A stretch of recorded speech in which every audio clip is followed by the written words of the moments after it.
73번 PSD 파일을 열고 스타일라이즈 필터에 대해서 알아보겠습니다.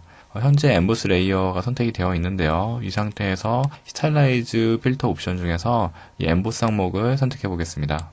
엠보스 필터 대화 상자가 나타나고요. 기본 옵션의 적용으로 조각칼로 부분을 파낸 듯한 느낌의 입체가 나오고 있습니다. 이곳에 앵글을 통해서 그 입체감이 주어지는 방향을 이렇게 설정을 하실 수가 있고요.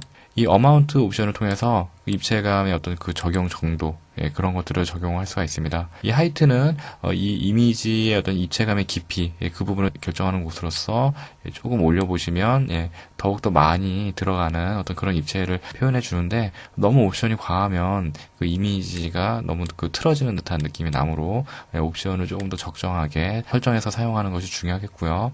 OK를 눌러서 적용 결과를 한번 확인을 해봤습니다. 옵션의 체크를 해제하시고 아래에 있는 익스트루드 레이어를 선택을 해보겠습니다. 필터에 이 스타일라이즈 옵션 중에 익스트루드를 또 선택을 해보면요. 이미지의 각 부위를 조각내서 그것을 돌출시키는 듯한 느낌의 익스트루드 옵션 상자가 나타나는데요. 이 돌출되는 타입은 이 가장 많이 쓰이는 사각형으로 기본 설정이 되어 있고요. 이 사이즈는 지금 한 30픽셀 정도로 되어 있습니다. 깊이도 한 30 정도로 되어 있고요. 이 상태에서 한번 그냥 적용을 해보겠습니다. 이런 식으로 30이라는 어떤 그 깊이만큼 랜덤하게 이미지가 돌출이 되는 것을 볼 수가 있는데요. 제가 에디트에 운도 명령을 적용해서 뒤로 돌아가고요. 다시 한번 명령을 적용해 보겠습니다. 사이즈는 한 45 정도로 설정을 했고요. 뎁스도 많이 튀어나올 수 있도록 한 80 정도까지 제가 설정을 해봤습니다. OK를 눌러보면요. 굉장히 더 큰 알갱이로 이전보다 더 많이 튀어나오는 그런 이미지가 된 것을 볼 수 있습니다.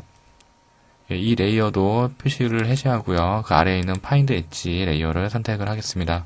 이 상태에서 이 스타일라이즈의 파인드 엣지 명령을 적용을 해보시면요. 그 선택된 이미지의 경계선을 찾아주는 것인데요. 적용을 하는 순간 바로 그 명령이 적용이 돼서 이미지의 테두리 위주로 이미지가 정리돼서 마치 펜터치로 그린 듯한 느낌을 표현을 해주고 있습니다.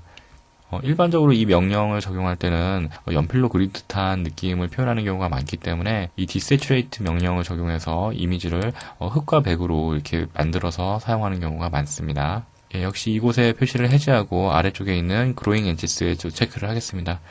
바로 필터 메뉴 가셔서 이 스타일라이즈 항목을 보시면 이 그로잉 엣지스라는 항목이 없습니다. 그렇기 때문에 이 필터 갤러리를 한번 가보시면요. 이곳에 스타일라이즈 옵션이 있는데요. 이곳에는 유일하게 그로잉 엣지스라고 목록에서 선택할 수 없었던 이 스타일라이즈 옵션이 있는데요. 이것을 선택을 해보시면 이전에 적용했던 이 파인드 엣지 명령은 배경이 흰색이면서 이런 컬러풀한 이 테두리 선을 만들어줬다면 반대로 검은색 배경에 이런 테두리 선을 찾아주고요. 그런 선들을 그 형형색색의 네온으로 표현해 주는 것이 이 그로잉 엣지스의 어떤 특징이 되겠습니다. 이 상태에서 뭐 엣지 위드스 해서 이 선의 너비라든가 이 브라이트니스를 통해서 더 밝게, 더 어둡게, 이 스무디스를 통해서 어떤 조금 더 부드럽게 표현하는 이런 추가적인 과정들이 가능하고요. OK를 눌러서 적용해서 이전에 작업했던 파인드 엣지와 좀 차이점을 확인해 보겠습니다. 이번에는 윈드 레이어를 선택하고 이전에 그 표시를 또 체크를 해제해 두겠습니다. 이 윈드라는 것은 말 그대로 바람이 부는 듯한 표현을 해주는 건데요.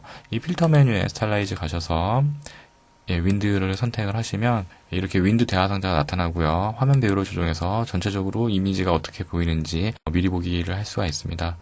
이 메서드에 보시면 윈드, 블래스트, 스테이저 이렇게 세 가지의 옵션이 있는데요. 아래쪽으로 내려갈수록 더욱더 강한 바람 표현이 가능합니다. 이 디렉션은 바람이 부는 방향을 지금 나타내는 것인데요. 이 오른쪽에서 불어오는 방향을 표현하고 있고요. From the left를 체크하시면 왼쪽에서 불어오는 바람을 표현을 해줍니다. 가장 강한 이 스테이저 옵션을 체크된 상태에서 OK를 눌러보겠습니다. 이런 식으로 왼쪽에서 굉장히 강한 바람이 부는 것처럼 이미지의 표현을 한번 해봤습니다. 윈드의 체크를 해제하고 아래쪽에 있는 타일 레이어를 마지막으로 선택해 보겠습니다. 타일은 말 그대로 이미지를 조각내서 타일인 것처럼 표현을 해주는 건데요. 이 필터에 스타일라이즈 가셔서 타일 옵션을 선택하겠습니다.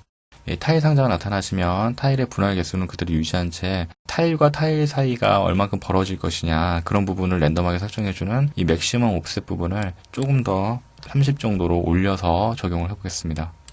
이전에 비해서 조각난 타일들이 서로 몰리거나 벌어지는 그런 간격이 넓어진 것을 확인할 수가 있습니다. 이렇게 6가지의 스타일라이즈 옵션들에 대해서 알아봤습니다.